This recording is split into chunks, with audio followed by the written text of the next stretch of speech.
We need to reconsider all of the fundamental assumptions underlying our Afghan policy. Think about another way to deal with Take this. a somewhat different course. And it requires rethinking. Rethink this very, very carefully.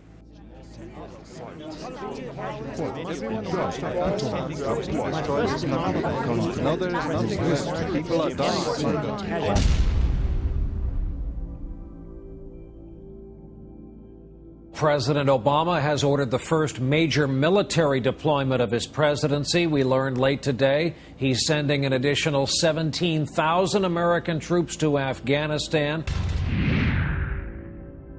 The rural nature of Afghanistan, 50% of Afghanistan is basically rural.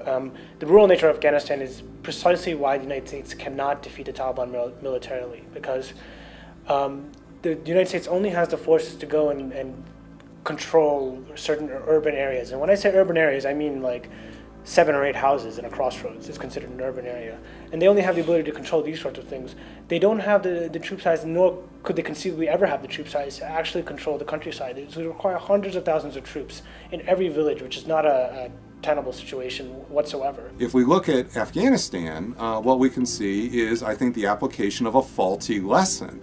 What I think the Obama administration is doing is believing that, well, if 20,000 extra troops suppress violence in Iraq, maybe 30,000 extra troops will suppress violence in Afghanistan. And I think that they're likely to be disappointed. Given the size of the population, given the lack of development, lack of infrastructure, the number of troops that the administration is talking about really hardly amounts to more than a drop in the bucket. You need a ratio of something like 1 combat force soldier for every 40 people in the country.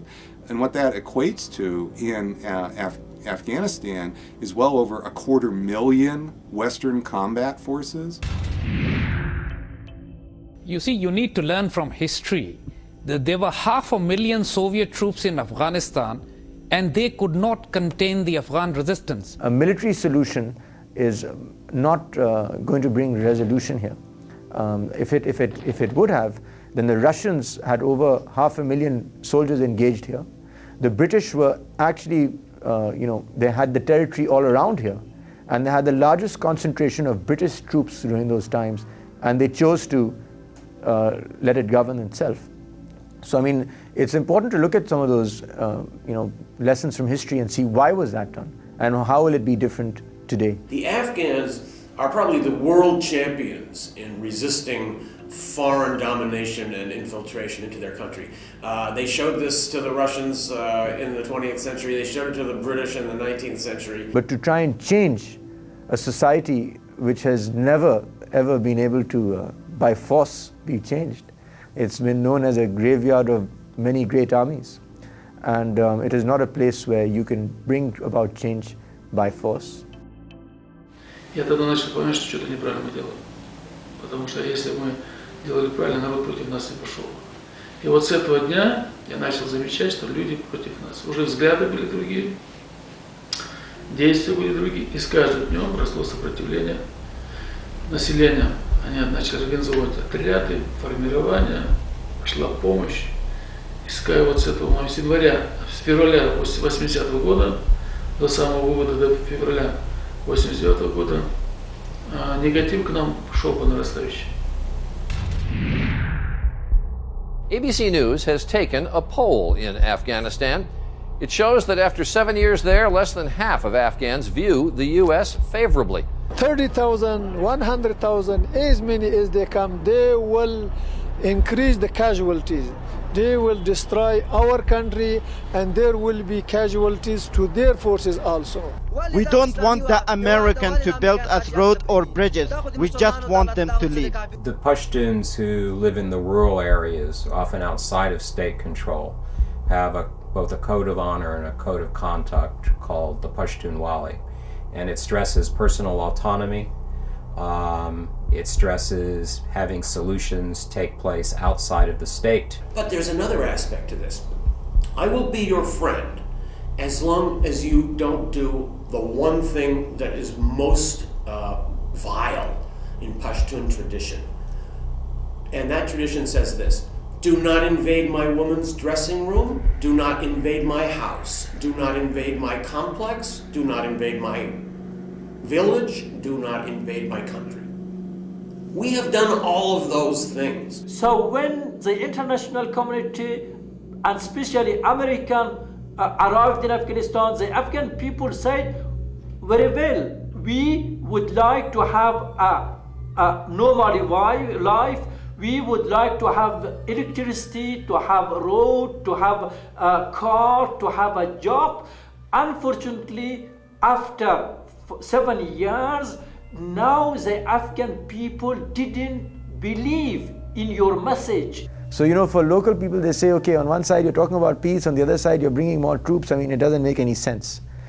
So I think it doesn't help in terms of what the perception is in the mind of the local people. If you're talking about not engaging militarily and looking towards development and diplomacy, then why have more of a surge of troops? I'm really surprised when people are saying that, okay, these troops are coming just to make a security, and this secure environment will give more chance for more investment and development.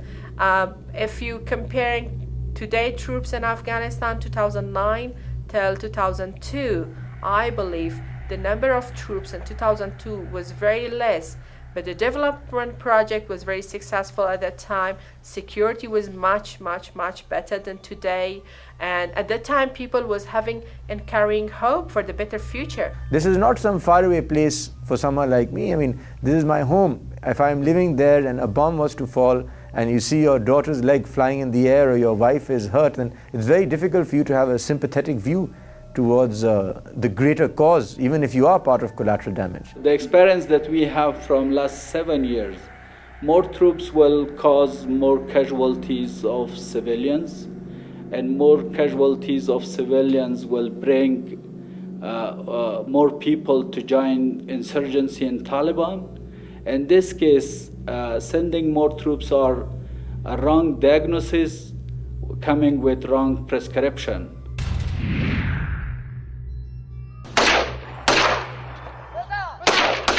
Until just over a month ago, these men were serving the Afghan government as police patrolling the border with Iran. Now they answer to the Taliban. Their goal is to drive all foreign troops out of Afghanistan. Our soil is occupied by Americans, and I want them to leave this country. That's my only goal. Those additional forces are plenty of additional forces, plenty enough to continue to fuel suicide and other forms of terrorism that is anti-American inspired terrorism, which is just simply not a good thing. Before our invasion in the fall of 2001, Afghanistan never experienced a suicide attack in its history. I've met a lot of Taliban members who say that they've joined the insurgency because they've seen their house bombed, or they've seen their relatives' house bombed. But I'm sure that it would be the same here in the United States. If you were to have a central force, even be it a US Army, go into Michigan even, or any particular state in America, and you were to see the big Humvees outside and they were to stop people and check them and ask them questions and go into their homes and hold a gun on their daughters' heads, I'm sure that even people here in the United States will react in a similar way that people in this area react to such a thing. I think, Madam Secretary-Designate, we're on the wrong track. And I think unless we rethink this very, very carefully, we could raise the stakes, invest America's reputation in a greater way, as well as our treasure, and wind up pursuing a policy that is frankly unpursuable, unachievable. The idea of sending more troops to Afghanistan troubles me for several reasons. First of all, I think it sends a signal that we consider this to be a military problem. When you have a military problem that can't be controlled with the resources you're sending, you send more troops. But that only works if it's a military problem. And what we're facing in Afghanistan is not a military problem. You know, we need to remind ourselves, we are not Afghani. We are not Iraqi. We need to remind ourselves that we are sending hundreds of thousands of people into these countries who do not share the religion, who do not understand the culture, who do not have kinship relations with local people, and who do not even speak the language. There is a need for U.S. to think about another way to deal with this, not in the fighting way. Вот они уже сколько, с 2001 года, вот уже 8 лет, ни туда, ни сюда. Поэтому я уверен, что будут приниматься какие-то другие решения. Уже понятно, что военного решения там нет. The issue in Afghanistan, an issue of a government that lacks legitimacy and a country that faces severe unrest and stability, there is no way that simply sending any number of U.S. troops is actually going to provide an antidote to the basic problem. If there were simple solutions, one hopes we would have already imposed them and we wouldn't be talking about this. But it requires a lot, and it requires rethinking what is actually necessary in Afghanistan. What can we do? What can we not do? And what's the best way to carry it out?